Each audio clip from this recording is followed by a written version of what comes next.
Precioso libro que Dios nos ha dejado a través del tiempo, más de 3000 años. Él ha conservado este libro precioso para que nosotros aprendamos de él y veamos que el hombre en esencia no ha cambiado. Quizá ahora trae corbata y tiene teléfono, pero en su corazón es el mismo hombre. Un hombre que quiere buscar el significado de la vida sin Dios, que quiere regir su vida sin que nadie tenga que decirle por dónde, y que totalmente quiere ignorar la realidad de que pronto tenemos que enfrentarnos al Creador y dar cuenta de nuestros actos. Yo le quiero pedir por favor a Tony que nos guíe en una pequeña oración para que nosotros podamos aprender algo esta noche, algo precioso de la palabra de Dios. Estamos, muchas gracias de estar aquí estudiando tu palabra, este libro de Eclesiastés que es tan útil y ha sido tan bonito para nuestras vidas, Señor. Te pedimos por todas las personas que no están aquí para que las cuides donde estén y que el próximo jueves estén con nosotros otra vez. Muchas gracias por todo, Padre, y te damos gracias en nombre de Cristo Jesús. Amén.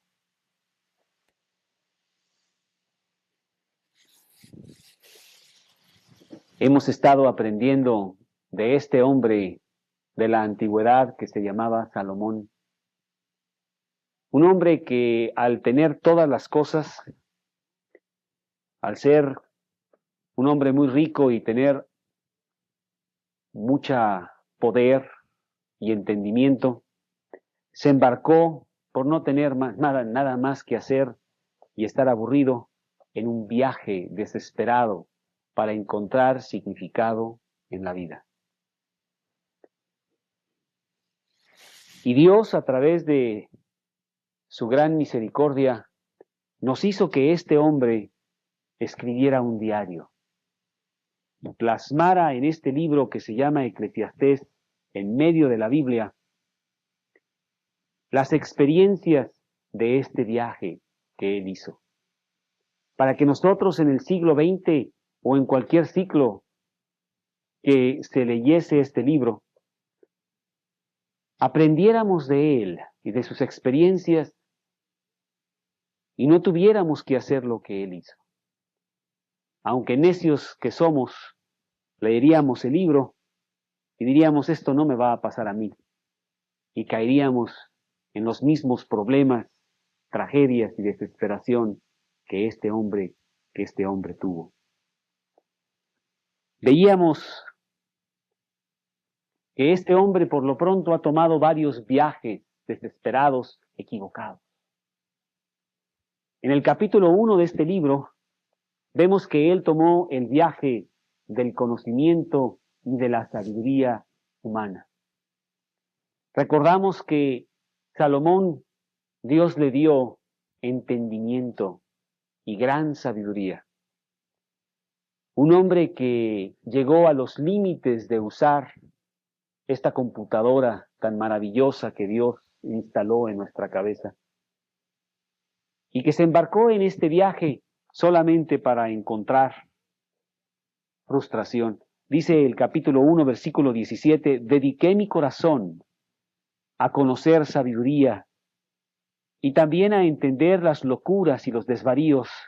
Conocí que esto era aflicción de espíritu, que en los muchos libros hay molestia y que en el tratar de agarrar la sabiduría humana no encontramos satisfacción. Entonces él viró y quiso irse a otro viaje. Y lo vemos en el capítulo 2, en los primeros 11 versículos que vimos la semana pasada, en donde este hombre quiso irse al placer sensual, a las experiencias de sus sentidos. Se fue a las fiestas, se fue a la risa, se fue al vino y tampoco encontró nada.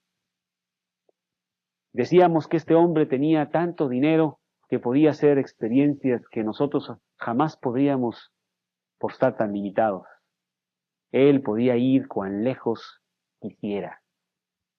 Y al encontrar tampoco en ese viaje nada, emprendió el viaje del esfuerzo humano, del tratar de emprender cosas para sentirse bien. Se dedicó a construir casas, a labrar viñas, a hacer jardines y estanques, a tener siervos y siervas en casa, a hacer cosas bellas en la música y en la poesía, en los libros, y encontró también que todo era vanidad, que tampoco eso le daba ningún provecho, y que aunque él mismo dice, me he engrandecido, versículo 9 del capítulo 2, y aumentado más que todos los que fueron antes de mí en Jerusalén, a más de esto, conservé conmigo la sabiduría, no negué a mis ojos nada de lo que pudiera el mundo ofrecerme. Versículo 11, miré yo luego las cosas que habían hecho mis manos y el trabajo que tomé para hacerlas. Y he aquí todo era vanidad y aflicción de espíritu y sin ninguna ganancia. Veíamos que esa palabra es muy fuerte, debajo del sol. No hay provecho en las cosas que estamos haciendo. El hombre está desesperado en las cosas más esenciales, en donde el mundo te dice que ibas a encontrar satisfacción, no encuentra nada. Y mira que dice que él ha hecho más que todos. Él diligentemente es un hombre ordenado, es un hombre disciplinado. Y él ha explorado muchas avenidas, ha estado buscando, ha estado experimentando. Y dice, no encontré nada. Qué terrible. El mundo me engaña al decirme que por ahí está la satisfacción. Y yo quiero decirte antes de que tú emprendas estos viajes, tú lector de este diario que estoy yo escribiendo, no lo intentes. Tú no tienes los medios que tengo yo. No tienes la mente que tengo yo. Si yo no encontré nada, yo quiero darte un buen consejo. No te vayas por esos caminos. Y aquí en el capítulo 2, empezando en el versículo 12, encontramos que este hombre quiere seguir buscando y emprendiendo otros caminos. Vamos a leer rápidamente, está dividido en 3 partes y voy a irlo leyendo por esas partes para ir analizando lo que este hombre nos quiere decir. Eclesiastés capítulo 2, empezando el versículo 12, que dice así: Después volví yo a mirar para ver si la sabiduría y los desvaríos y la necedad. Porque ¿qué podrá hacer el hombre que venga después del rey? Nada, sino lo que ya ha sido hecho. He visto que la sabiduría sobrepasa a la necedad como la luz a las tinieblas. El sabio tiene sus ojos en su cabeza, mas el necio anda en tinieblas. Pero también entendí yo que un mismo suceso acontecerá al uno como al otro.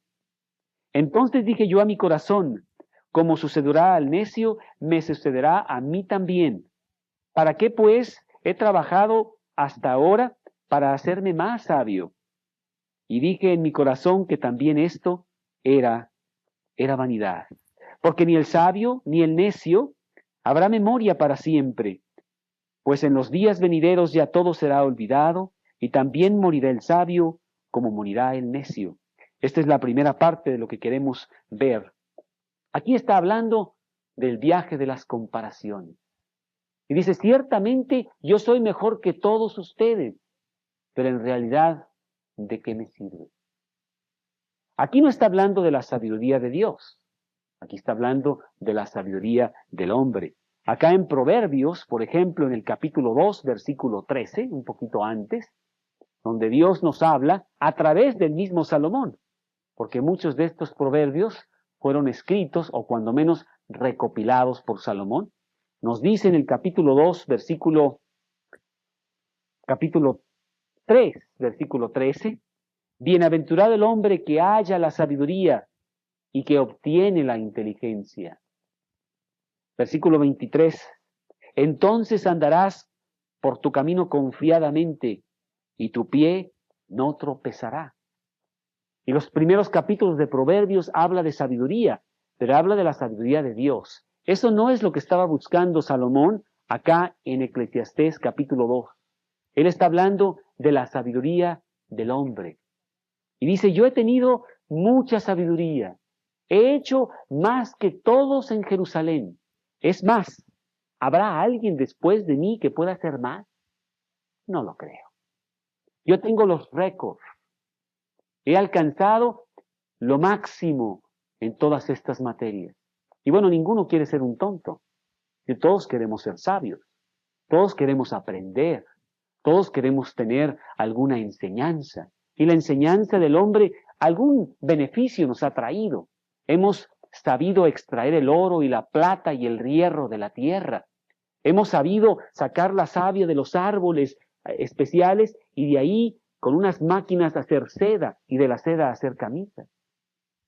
Hemos agarrado la fuerza de las aguas al caer y con ello hemos traído electricidad y muchas otras cosas más, en donde el hombre ciertamente se ha beneficiado. Y Salomón dice, yo he hecho muchas de estas cosas, lee mis libros, tengo los libros de botánica, tengo libros de zoología, tengo libros de poesía, tengo libros de ciencia. Soy una persona sabia, pero llega a la conclusión de que toda esa sabiduría, en cuanto a su enfrentamiento de la brevedad de la vida, dice, no me sirve de mucho. Porque esa persona que no sabe leer, esa persona que en realidad con problemas puede recordar su nombre, no es peor ni mejor que yo. Los dos vamos al mismo lugar. Los dos nos vamos a morir. Todas las medallas, todos los títulos, todos los diplomas que yo pude haber obtenido en las diferentes universidades, ¿de qué me sirven? Porque todo lo que yo haya hecho, viene al olvido. Dice aquí el versículo 15, que no tiene ningún sentido todo lo que está haciendo. Si tenemos nada más la perspectiva de esta vida, ¿para qué me esfuerzo tanto? ¿Para qué leo tantos libros? ¿Para qué escribo tantos libros? Versículo 15, entonces dije yo en mi corazón, como sucede al necio, como sucede al tonto, me sucederá a mí también. ¿Para qué pues he trabajado hasta ahora por hacerme más sabio? Está llegando a otro callejón sin salida en donde dice, ¿de qué me sirve? Porque cuando vemos las cosas debajo del sol, nos vamos a estar enfrentando constantemente a callejones sin salida, en donde no vamos a saber para qué lo hicimos. Ya llegué acá arriba, tengo el premio Nobel de Química. ¿Tú te acuerdas del nombre de la persona que ganó el premio Nobel de Química el año pasado? ¿O hace 10 años? ¿O hace 20? No, ¿verdad? ¿Qué importancia puede tener? ¿Tú te acuerdas quién fue el que inventó el hecho de que la luz no es continua, sino que son nada más partículas que van sucediéndose una a otra? No, no me acuerdo. Es más, nunca estudié física. No me importa. Y sin embargo, para él era muy importante. Y ya se murió. Se llamaba Planck o Planck. No tiene ninguna importancia. Todo esto es solo vanidad, sueños vanos de querer ser mejor, pero que no te llevan más que a frustración. La palabra vanidad en hebreo es frustración. Nada más nos frustramos completamente. En el versículo 16 dice, porque ni del sabio ni del necio habrá memoria para siempre. Pues en los días venideros ya todo será olvidado. También morirá el sabio, como morirá el necio. Estaba yo viendo la cuestión de las pirámides de Egipto, en donde estos faraones querían preservar para la inmortalidad el hecho de que ellos habían pasado por la tierra. ¿No? Y tú sabes cómo hacemos lo mismo nosotros, en menor escala, porque no tenemos tanto dinero, y ponemos para nuestro padre una gran tumba con un letrero grandote, ¿verdad? Nació, murió, y te queremos, nunca te olvidaremos, y todo eso, ¿verdad? El mundo ni se da cuenta, ya se murió, o que existe. Y cuando vamos allí en las afueras de Egipto y vemos estos grandes monumentos, porque estos hombres querían que todo mundo recordara que esa era la tumba de ellos, ni siquiera nos acordamos del nombre del faraón que está enterrado ahí, mucho menos de lo que hizo. Vemos esas cosas, 3 millones de bloques de piedra que fueron cortadas a mano para hacer esas pirámides. Cada una de esas piedras, más de 2 toneladas. Alguien calculó que si agarramos esas piedras, podemos hacer un círculo completo, amurallando a todo el país de México con las piedras de esas pirámides. Y no podemos recordar el nombre de los faraones. En el año, pues no sé, creo que fue antes de este siglo, no me acuerdo. La verdad, y ni me importa. Yo vengo aquí a Egipto porque pues me invitaron a un viaje y la verdad, esas piedras en que me importa. Pero ellos querían no quedar en el olvido, porque su vida era fútil. Y de alguna manera querían decir a los demás que estaban buscando un significado para sus propias vidas. Vamos a leer Primera de Reyes, capítulo 4, versículo 31. Ahí hay un versículo muy interesante que yo también descubrí. La verdad es que no lo había visto, pero en esta ocasión me pareció muy interesante. Primera de Reyes, capítulo 4, versículo 31. Y habla de Salomón. Dice que Salomón aún fue más sabio que todos los hombres, más que Etán Esraíta. ¿Te acuerdas de él? Yo no. Y que Emán, es decir, ¿te acuerdas de él, no? Calcol y Darna, hijos de Maol. ¿Quién te quiere decir? Tu casa lo conoce. Y fue conocido entre todas las naciones de alrededor. Aquí tenemos una serie de hombres muy sabios, como para que se estén comparando con Salomón. ¿Eh? Nunca los menciona la Biblia. Y si los buscas en la literatura secular, en la historia, pues no sé, ¿verdad? A lo mejor por ahí andan. Yo jamás. Bueno, leyendo la Biblia, este versículo, no lo había visto. ¿Ah? Nadie se acuerda. Murieron, igual de sabios, igual de tontos. Todos pasan por el mismo proceso. Hebreos capítulo 9, versículo 27 y 28, que dice así: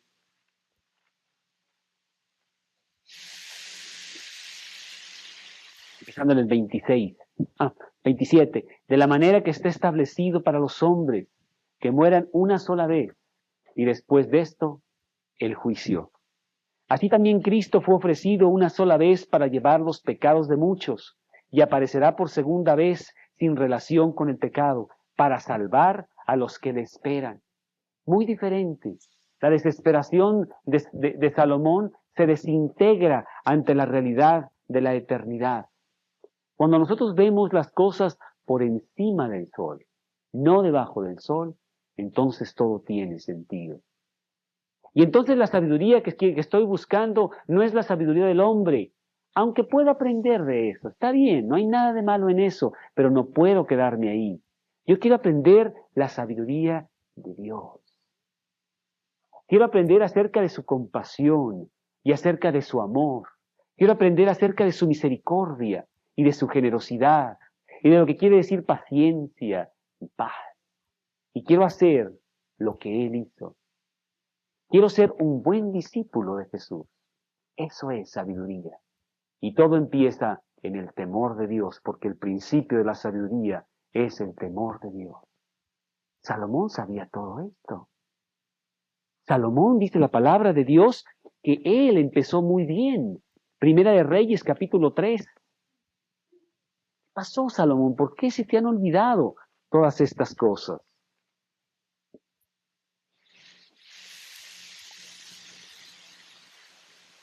Capítulo 3, versículo 12. Está hablando Dios, empezando desde el 11 para que podamos entender el versículo. Le dijo Dios, porque has demandado esto, y no pediste para ti muchos días, ni pediste para ti riquezas, ni pediste la vida de tus enemigos, sino que demandaste para ti inteligencia, para oír juicio. He aquí lo he hecho conforme a tus palabras. He aquí que te he dado corazón sabio y entendido. Tanto que no ha habido antes de ti otro como tú, ni después de ti se levantará otro como tú. Aquí está hablando Dios de la sabiduría de Dios. Pero es que nosotros nos olvidamos de eso. Nos vamos con el engaño que nos ofrece el mundo y empezamos a dejar de leer la Biblia, empezamos a dejar de memorizar, se nos va apagando esa flama intensa que tenemos en nuestro corazón y nos vamos con lo que nos dice el mundo y nos vamos a aventurar para hallar la satisfacción allá. Y eso es lo que hizo Salomón. Y encontró que por ahí no era. Dice, después de todo, con todas las cosas que yo tengo y toda mi sabiduría, voy a morir igual que los demás. No hay ninguna diferencia entre uno y otro.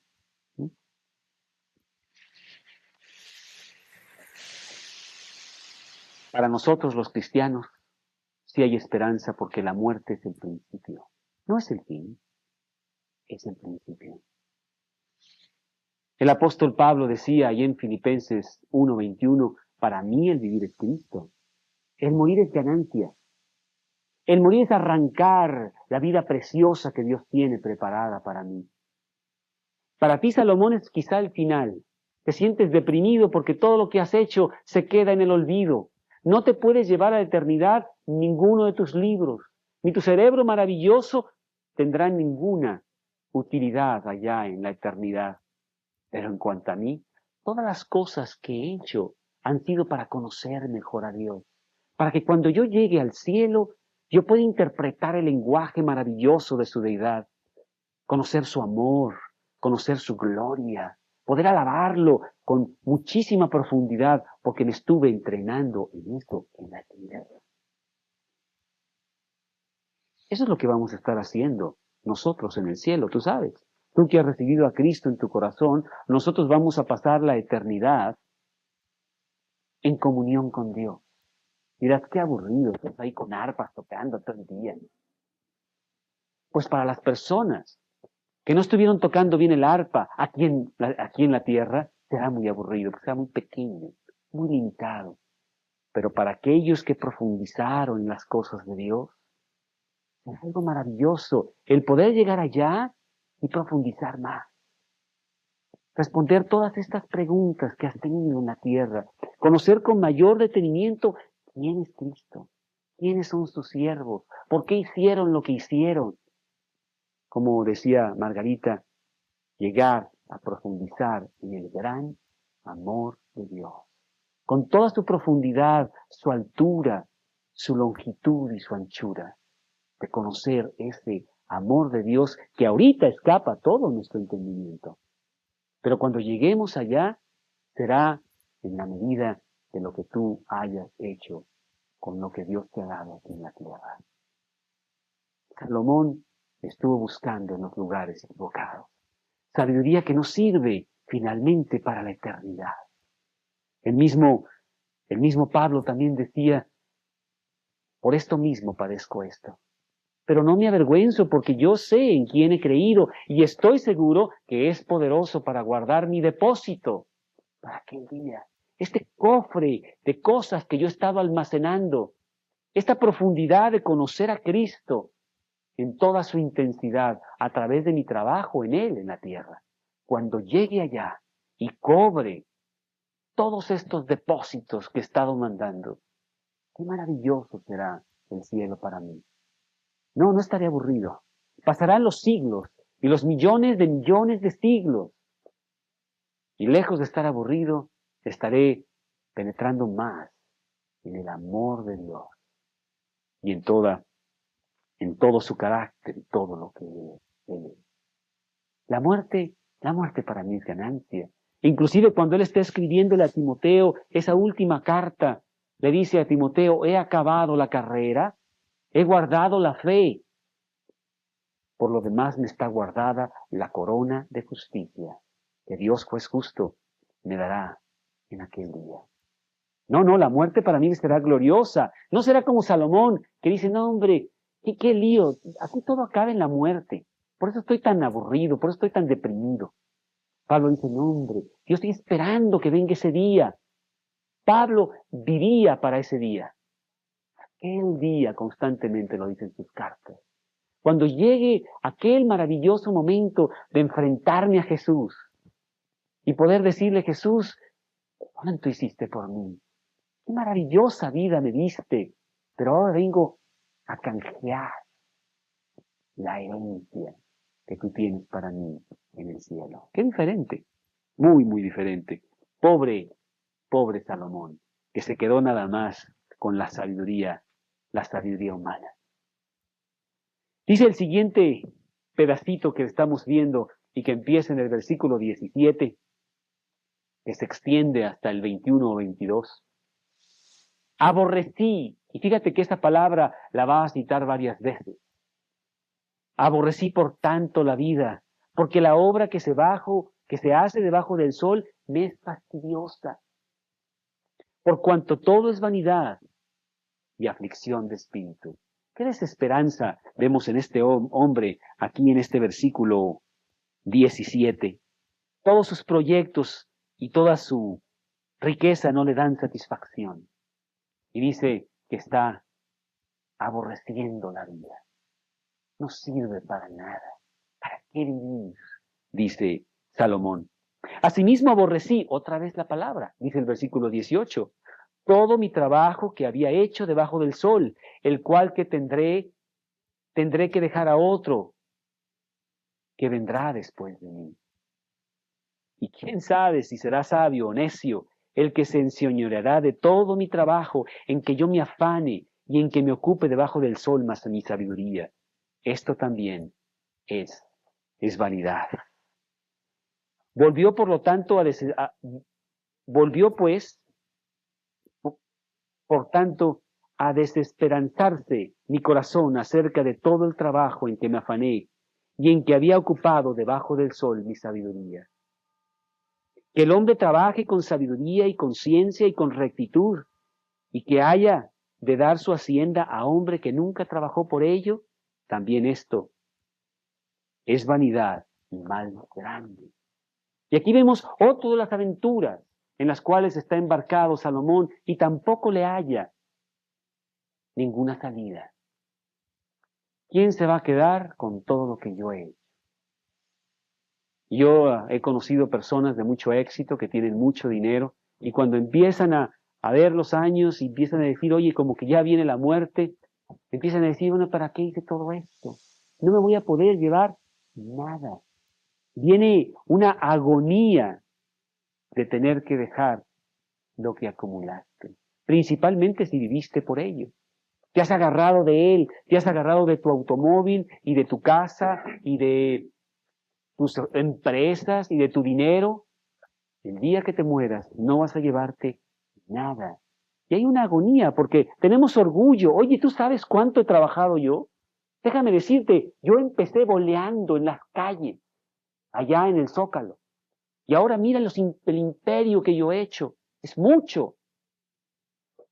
Pero al final de cuentas, no me lo voy a poder llevar. te duele, ¿eh? Hay un dolor de que todas estas cosas que tanto esfuerzo te han costado, finalmente las tengas que dejar.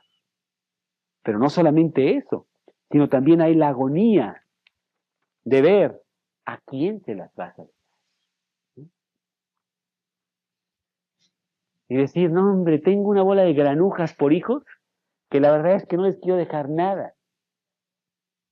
Porque me he dedicado a hacer todo este dinero y nunca estuve en mi casa. Nunca les di la educación correcta. Nunca pude controlar a mis hijos. Y ahora son unos bola de holgazanes que viven de mi dinero, que no trabajan o trabajan mal. Nunca les di carácter y nomás están esperando recibir la herencia. Y me va a doler muchísimo que yo haya trabajado tantas noches, que haya hecho tantas cosas para que mis hijos agarren eso y en un par de años lo disipen y lo tiren. ¡Qué terrible! Dice Salomón. Y mira que yo no sé si Salomón ya estaba viendo que le iba a pasar, o lo escribió nada más idealistamente porque le pasó. Su hijo Roboam destruyó todo lo que Salomón hizo. Salomón quiere decir paz. Hubo paz en los días de Salomón. 40 años de paz. Pero cuando vino su hijo Roboam, ¿qué pasó? ¿Te acuerdas de la historia? Vino una revolución en Israel. Su insensatez hizo que el reino se dividiera en dos para nunca más ser uno. Nunca más. Y hubo guerra todos los días de su hijo Roboam. Y Salomón decía, todo lo que ha acumulado, todas las cosas que te las voy a dejar a mi hijo, para que este señor en un par de años tire todo, siendo él ahora el rey. Qué triste fin para todas las cosas que yo quise hacer. Dice en el versículo 21, también esto es vanidad, mal grande. Que yo no haya construido en las cosas correctas, que haya acumulado dinero, que haya acumulado empresas, pero nunca estuve en mi casa para acumular lo que realmente vale la pena, el carácter de mis hijos, para que ellos salgan en la vida teniendo o no teniendo herencia, con la fuerza para enfrentarse a ella con poder. Nunca les di eso, nunca los discipliné, nunca estuve con ellos para darles los consejos de carácter que necesita, nunca enseñaron. Les pude enseñar lo que es la generosidad, lo que es la diligencia, lo que es la puntualidad, el trabajo, el orden, lo que es la honestidad, la transparencia. Nunca estuve allí. Estaba yo en mis cosas, acumulando riquezas, sin saber que tarde o temprano se las tengo que pasar a ellos. Aquí se las voy a dejar. Qué triste que muchos de nosotros tengamos que enfrentarnos a esa situación. Un hombre que se pasó trabajando todo el tiempo, sin saber que todo lo que ha acumulado lo va a agarrar otro y lo va a tirar. Y todo el trabajo que tú hiciste fue en vano, porque ni siquiera va a tener productividad. Mateo 6, versículos 19 y 20.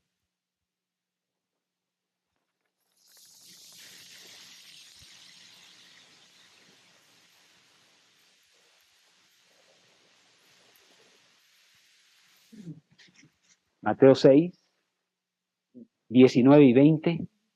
No os hagáis tesoros en la tierra, donde la polilla y el orín corrompen, y donde ladrones minan y hurtan. Sino haceos tesoros en el cielo, donde ni la polilla ni el orín corrompen, y donde ladrones no minan ni hurtan. Esos son los tesoros que queremos acumular.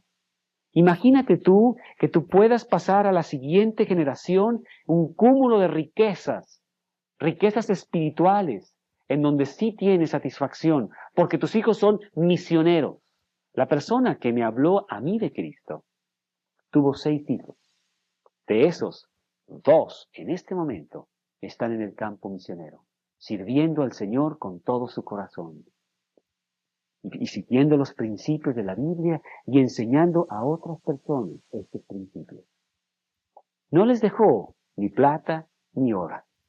No agarró todas sus riquezas que acumuló durante muchos años y dijo, ay, se los voy a pasar a estos señores y con ello solamente se va a disipar y todo lo que yo construí se va a ir a la basura. No fue así.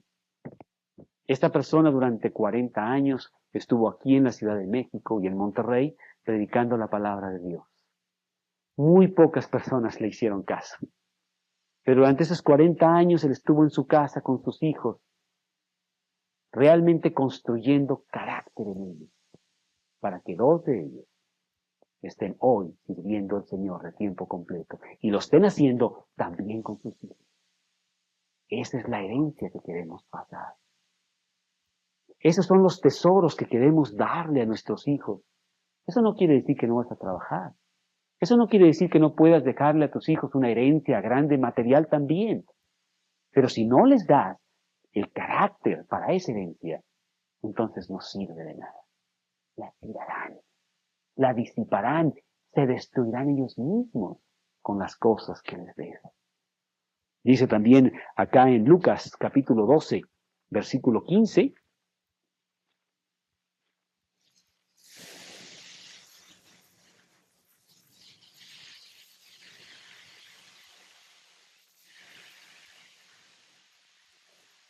guardaos de toda avaricia. La vida del hombre no consiste en la abundancia de los bienes que posee. No trabajes para darle a tus hijos mucha riqueza. Es más, tengo una persona cristiana, ya murió, y tú la conoces cuando menos, si no de nombre y personalmente, por lo que hizo hace poco en México. Él sacó este libro de Fuerza para Vivir, que salió hace 2 o 3 años aquí en México, y se gastaron $15 millones para distribuirlo en toda la República. A lo mejor te acuerdas de lo que pasó. Este señor se llamaba Arturo de Mos. Empezó como vendedor de seguros, un hombre que empezaba su día leyendo la palabra de Dios. En su fábrica predicaba todo el tiempo, cargaba su Biblia y el Señor Jesucristo era el número 1 en su vida y en su casa. Cuando él murió, terminó con una gran fortuna, la 5ª empresa de seguros de vida más grande de Estados Unidos. Miles de millones de dólares. Pero antes de morir, juntó a sus hijos y les dijo, ustedes saben cómo me he conducido yo en la tierra. Ustedes saben que esta riqueza viene del Señor. Yo les he dado a ustedes la riqueza que ustedes deben de tener. Los he educado en el temor de Dios. Les he dicho acerca del amor de Dios, de su Biblia, y juntos hemos surcado año tras año, leyendo y aprendiendo del verdadero tesoro. Quiero pues decirles que toda la riqueza material que tenemos acumulada es de Dios. Ustedes tendrán que hacer su propia riqueza. Él dejó todo su dinero para las cosas de Dios. Sus hijos se quedaron muy deprimidos. No es cierto. Sus hijos hoy están trabajando en diferentes cosas, haciendo su propia riqueza y alabando a su padre de que no les tocó nada. Él nos dio lo mejor. Él nos dio la manera de hacer nosotros lo mismo u otras cosas. Porque nos dio la diligencia, nos dio el orden, nos dio la puntualidad, nos dio la manera de ser cumplidos y de sacar las cosas adelante. Eso lo aprendimos de nuestro Padre con la Biblia en la mano y de rodillas muchas veces orando con Él. No queremos su riqueza material, no sirve para nada. Todo se lo dejó a Dios. Él no era como Salomón. Él no tuvo que llegar a estas preguntas de decir, ¿a quién le dejaré todo lo que yo he hecho? Y más si yo conozco a mis hijos, más me duele, decía Salomón. Qué tremenda tragedia que yo tenga que dejarles todas estas cosas a mi hijo Roboam. Déjale pues a tus hijos la verdadera riqueza, porque es lo único que realmente tiene algún valor.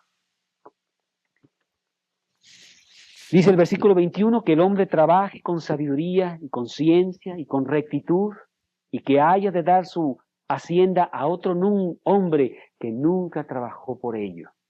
También esto es vanidad y mal grande. Ha de ser terrible que tú llegues a la conclusión de que no tienes a quien dejarle tus posesiones, más que a personas que realmente no se lo merecen. Versículo 22. Porque ¿qué tiene el hombre de todo su trabajo y de la fatiga de su corazón con que se afana debajo del sol? ¿Para qué sirvió todo esto? Versículo 23. Porque todos sus días no son sino dolores y sus trabajos molestias. Aún de noche su corazón no reposa. Haciendo todas estas riquezas, trabajando por lo que el mundo dice que debes trabajar y acumulando todas estas cosas, nunca tuviste descanso. Llegas al fin de tus días y tú dices, caramba, nunca tuve vacaciones, siempre trabajé. Iba de vacaciones y desde allá, desde el yate, hablaba por teléfono, oye, ¿cómo que bajó? Vende rápidamente, compra. No, dile, córrelo, ya no lo quiero a ese señor ahí, etcétera. Sus grandes negocios, ¿verdad? Los niños no podía jugar con ellos, estaba en sus negocios. Trabajando arduamente, en las noches no dormía. A las 3 de la mañana se despertaba pensando que el día siguiente tenía que hablarle a una persona, o en ese momento porque tenía que hablar a Europa, y que bueno, Europa es otro horario. Tú sabes que yo vivía así. Antes de recibir a Cristo, me acuerdo que nos íbamos a esquiar, porque siempre ha sido lo que más nos ha gustado de vacaciones, y me iba con mi familia, ¿verdad? Y mi familia me decía, ¿pero para qué viniste? Te la pasas en el cuarto, en el teléfono con México, todo el día. Y sales y ya te estás dando los esquís y ya te hablaron. Hoy te vengo. Así me la pasaba. Y en las noches preocupado, porque me gustaría mejor estar en México, porque está pasando esto y aquello. No, hombre, necesito regresar a México, ¿no? Este fin de año, una persona amiga mía una persona conocida mía, que tiene mucho dinero, se fue a Las Vegas a pasar 4 o 5 días de esparcimiento. Le he regalado una Biblia, le he hablado mucho de Dios, pero todavía no ha sido el momento de que él acepte a Cristo en su corazón. Se fue desde el día 20 de diciembre, se fue por 10 días, se fue en primera clase, no sé qué, 1000 cosas y 1000 gastos que hizo, ¿verdad? El día 23 estaba hablando a México para ver cómo podía regresarse rápidamente. Había habido una devaluación de su dinero. No le importaba su vacación. Quería venirse a México rápido, para ver si hablaba con alguien que se lo evaluara otra vez. Ahora no sé qué quería hacer. No disfrutó nada. Y bueno, la agencia de viajes, ¿verdad?, le dijo, mira, si te regresas antes, pierdes todo. No me importa, ya lo perdí. Y se regresó rápidamente. Y ahorita está trabajando. Dice que no puede ir los jueves porque tiene que trabajar. No descansa. No hay descanso. No disfrutas nada. Vacaciones, libros, bueno, el cine, la televisión. Pone la televisión y le preguntas qué está viendo. Ah, no sé. Ahí estaba. Porque su mente está muy lejos en grandes preocupaciones. Cuando yo recibí a Cristo, esa era la historia de mi vida. Yo me dormía a las 11 de la noche, porque me acostaba a las 10, pero me tardaba 1 o 2 horas para poder dormir, y a las 2 de la mañana estaba despierto con 70 preocupaciones de lo que iba a ser el día siguiente y la semana siguiente. Me acuerdo la devaluación de 1976 para mí fue devastadora, porque yo vivía en todo aquello. No había descanso en mi vida. Era molestia, todo era dolor. Compraba un coche y decía, ¿para qué lo compro? Me la paso en la oficina todo el día. De las 11 de la noche voy a mi casa, me duermo y en la mañana regreso a la oficina. Me voy en taxi, me sale más barato. ¿Para qué compro esta cosa? No la disfruto. No disfrutaba nada. Mi mente estaba muy lejos, agobiada en tantas cosas. Fue hasta que yo cumplí 35 años de edad que yo tomé mi primera vacación. y había recibido a Cristo. Estaba leyendo su palabra, dormía en las noches, estaba muy entusiasmado con grandes versículos y preciosas cosas que me estaba enseñando la Biblia. Y un día, 1979, noviembre, me acuerdo muy bien, me dijeron, oye Carlos, ¿no te gustaría ir al campo misionero? ¿Al qué? Al campo misionero, donde viven los misioneros. Vamos a ayudarle, vamos a predicar allá con ellos. Oye, me parece una buena idea. ¿Cuánto tiempo? 2 semanas. 2 semanas. No, no puedo. No. Te cae la compañía, no, hombre. Vamos. Te va a hacer mucho bien. 2 semanas en Madrid, España. 2 semanas, no me acuerdo haber hablado una sola vez de regreso a México. Se me olvidó que existía México. Todas las noches hacíamos una cena, invitábamos una pareja. No había pasado nada. Y aprendí a descansar. Ese fue mi primer viaje misionero. Durante 6 años, todos los años, fui a España a predicar la palabra de Dios con los misioneros. ¿Cómo gocé y cuántos recuerdos tan maravillosos tengo de ese descanso de verdaderas vacaciones en el Señor? Después ha habido muchas más. Salomón, con todo su dinero, con todas las cosas que él tenía, no podía decir.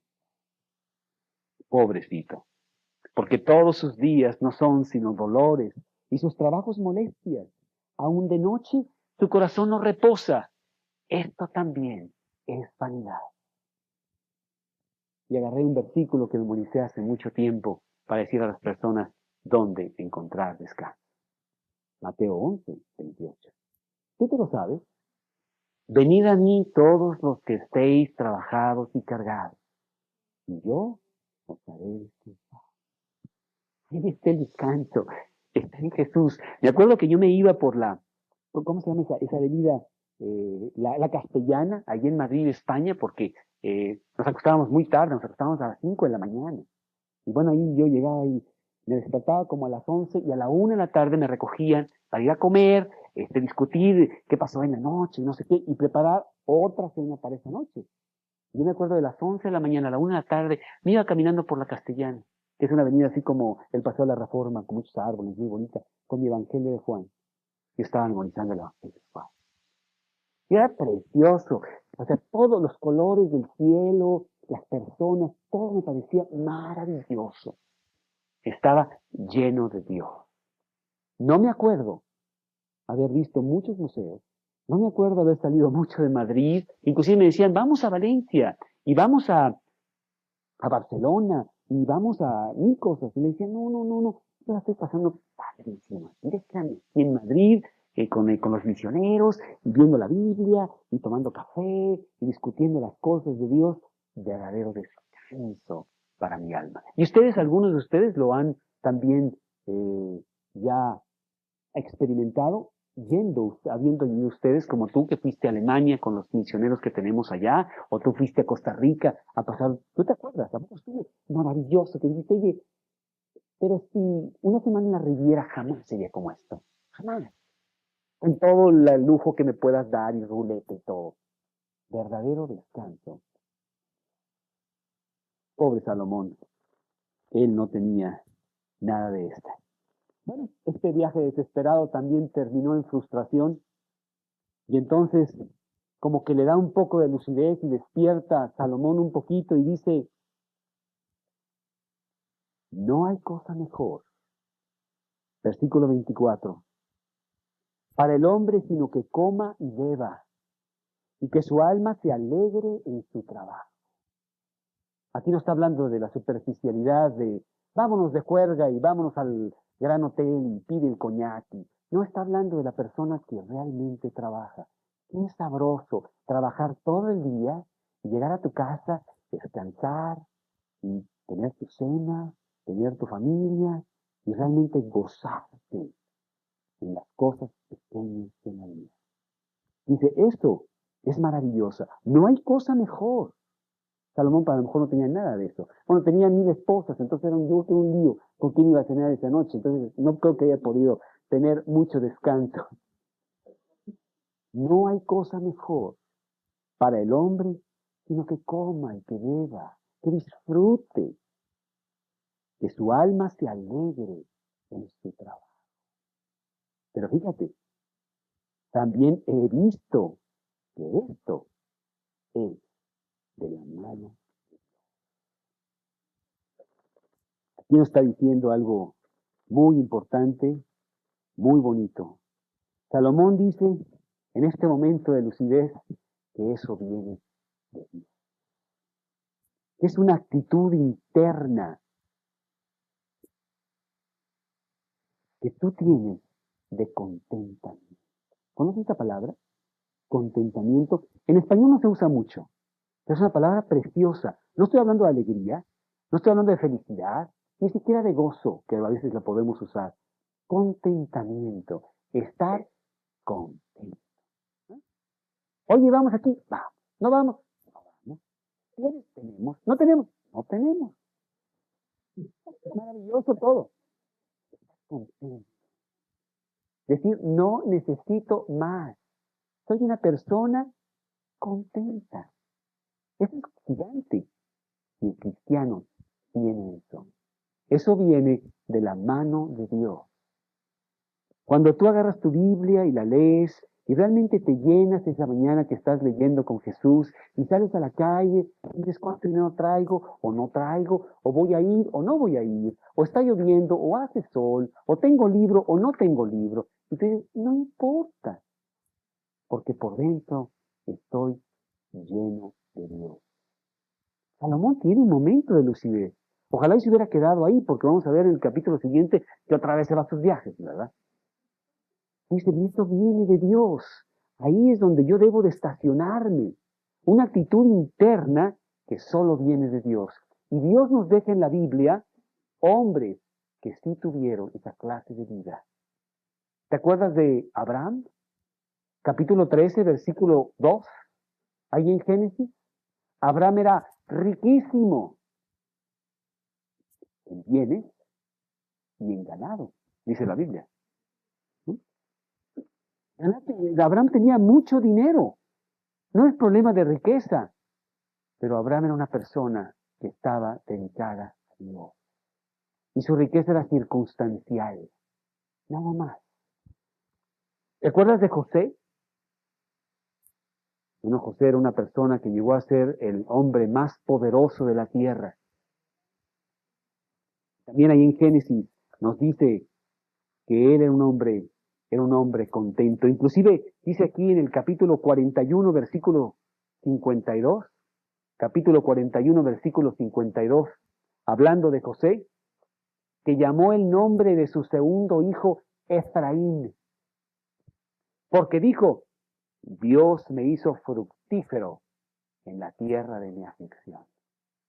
Dios me ha dado fruto, Dios me ha hecho contento. Le voy a poner a mi hijo contento. Cada vez que diga contento, ven, ay, me voy a acordar de que yo estoy bien contento. La verdad es que sí fue, ¿eh? Le puse a Efraín para acordarse cada vez que viera a su hijo, como Dios le había dado amplio fruto. Por eso, a veces nosotros, los nombres de los niños son muy significativos y tú quieres poner algo en ellos, por eso es muy importante tener cuidado del nombre que le pones a tu hijo. Y él quería tener una enseñanza para sí mismo. No quiero que se me olvide, porque con este poder que tengo, se me puede venir a la cabeza y yo puedo empezar a hacer mil cosas y mil tonterías. Esto viene de Dios y yo quiero saber yo que tengo fruto abundante por Dios. Y le voy a poner a mi hijo así para recordármelo todo el tiempo. ¿Ah? Era un hombre que tenía contentamiento. Era un hombre que salía a la calle silbando. Y toda la gente dice, está loco. No ve la crisis en la que estamos, ya nomás está cantando. Debería estar todo preocupado como nosotros, serio. No sé, viendo a ver qué vamos a hacer. En estos 7 años de vacas flacas que estamos teniendo aquí en Egipto, nunca ha habido una crisis tan terrible como la que hubo en Egipto. Y José silbando, imagínate. Sin embargo, fue José el que sacó a Egipto de esa crisis terrible financiera y económica que tenía el país. Con una actitud. se entrega. ¿Ah? Y Salomón, yo que leyó el pasaje ese que escribió Moisés en Génesis y dijo, ay, sí me acuerdo de José. Bueno, lo voy a poner aquí en Eclesiastés para que no digan que ya estoy bien loco. Sí hay contentamiento y viene de la mano de Dios. Nosotros podemos estar llenos, independientemente de la crisis que sea. Y nosotros nos entregamos al Señor, dice ese versículo. Y continúa todavía con lucidez aquí Salomón y dice, porque ¿quién comerá? ¿Y quién os cuidará mejor que Dios? Fíjate que una de las cosas que he encontrado en este libro maravilloso que se llama la Biblia es que los grandes traductores de la Biblia continuamente están haciendo que la Biblia sea más y más y más exacta. Y aquí en el versículo 25 tú viste que dice algo diferente, pero si ves la nueva versión que tengo allá adentro, trae una pequeña corrección que tú hubieras podido descifrar del texto. Se está hablando de Dios. Esto viene de la mano de Dios. ¿Quién me cuidará mejor que Dios? Dice el versículo. Pero se habían equivocado. Y pusieron, porque ¿quién comerá y quién se cuidará mejor que yo? No tiene sentido. Mejor que Dios. Y es que en el original hebreo, la palabra es mi, me, mu, en lugar de mi, me, mi. Una letra. Y se equivocaron. Y en la nueva versión ya lo corrigieron. ¿Quién me cuidará mejor que Dios? ¿Quién me puede dar más que Dios? Dice el mismo Salomón en ese momento de lucidez. Y el versículo 26, es precioso ese versículo. Dice, porque el hombre que le agrada a Dios, le da sabiduría, ciencia y gozo. Mas al pecador da el trabajo de recoger y amontonar para darlo al que agrada a Dios. También esto es vanidad y aflicción de espíritu. Hay algo muy sorprendente en las leyes de la siembra y de la cosecha. Somos nosotros tan sabios en nuestra propia opinión que no entendemos las leyes de Dios. Y a veces decimos, oye, ¿cómo tiene dinero este cuate? Es un tonto, se la pasa con cosas, no acá como nosotros, transando y haciendo buenos negocios. Y él tiene más que nosotros. Yo me acuerdo el año pasado, ¿cuánto sacamos? 2,000 millones. Ya no me quedó nada, no tengo nada. Él nada más sacó 10 pesos, pero ya tiene 20. Por su diligencia, por su trabajo, porque ha estado sembrando conforme a las leyes de Dios. Y este versículo nos habla de que al hombre que le agrada a Dios, Dios lo prospera. Es una ley divina. Irónico. A esa persona, el que se la pasa transando, finalmente esta riqueza se transfiere para acá y acaba acá. Irónico, pero es la ley de Dios. Dios dice aquí que te da 3 cosas cuando tú estás con Él. Te da sabiduría, ciencia y gozo. Sabiduría de Dios. Empiezas a ver las cosas importantes de la vida. Empiezas a ver las relaciones de tu matrimonio, a hacer tus negocios correctos, a sembrar y ahorrar con diligencia. Y a los hombres los conoces muy bien. Sabes qué quiere este y qué quiere aquel. Es sencillo. Con un poquito de Biblia puedes... Los cristianos tenemos como Superman, esos rayos X. ¿No te acuerdas cuando que veíamos esas revistas de Superman, ¿no? Que tenía rayos X él, ¿verdad? Así son los cristianos. No sabemos todo lo que está pasando, pero lo suficiente para poder descifrar al hombre. Y tú dices, este cuate es un engañador, no hay que meterse con él. Este sí, mira, está limpio, esto lo... Fácilmente puedes ver, tenemos esos rayos X de más o menos captar bien a las personas. Es sabiduría, y sabiduría de Dios. ¿Sí? Pero no solamente eso, nos da ciencia, ciencia de la vida, para poder disfrutar las cosas. Para decir, bueno, compro pino, pues se cuesta 10 pesos. O compro compro caoba. No, esta cuesta 20. Pero esta dura 20 años. Aquella dura 4 días. No, yo creo que esta es más barata. Mejor compro esta. Sabiduría para hacer las cosas bien. Para disfrutar lo que tiene. Para no enredarte en las cosas que no tienes. Y decir, no, gracias, eso no me interesa. No quiero lío. Prefiero quedarme con lo poquito que tengo. Es la ciencia que nos da Dios de la vida. Y 3, gozo. Gozo de una comunión profunda con Dios. Yo no sé si tú has experimentado esto, de poder sentarte temprano en la mañana, a las 6 de la mañana con la Biblia, y pasarte 1 hora con el Señor, y levantarte y sentirte por dentro como que eres el Rey del universo. Te sientes con tanta fuerza, con todas las promesas de Dios. Y sales con ese contentamiento y con ese gozo interno tan maravilloso que solamente viene de Dios. Dice Salomón, eso Dios le da a la persona que le agrada. Al pecador, no, pobrecito, mira, se la pasa amontonando y trabajando con mucha fatiga. Trabaja muchísimo y no hace nada. Gana mucho dinero y el día siguiente ya lo perdió. ¿Y qué pasó con toda la lana? No, pues es que fíjate que jugué a los dados. Me fue mal. Y pues la perdí. ¿Cómo? La vuelve a ganar. Y la vuelve a ganar. Nunca gana nada finalmente.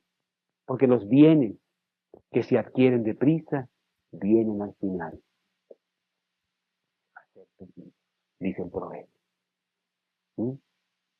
Entonces vemos aquí algo muy bonito. Aquí Salomón nos da por fin un poquito de luz sobre este viaje desesperado que está tomando. Y la respuesta es, busca a Dios. Sigue sus mandamientos. Entrégate a Él. Yo quiero decirte en este jueves especial, este lunes que entra,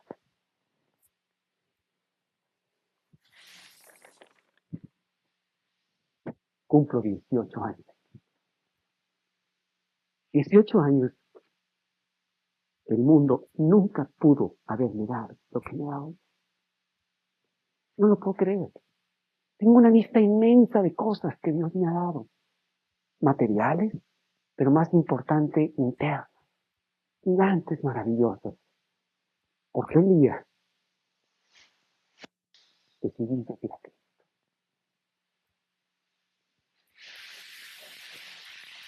Y hasta se me traba la lengua del gozo que me da el poder decirte.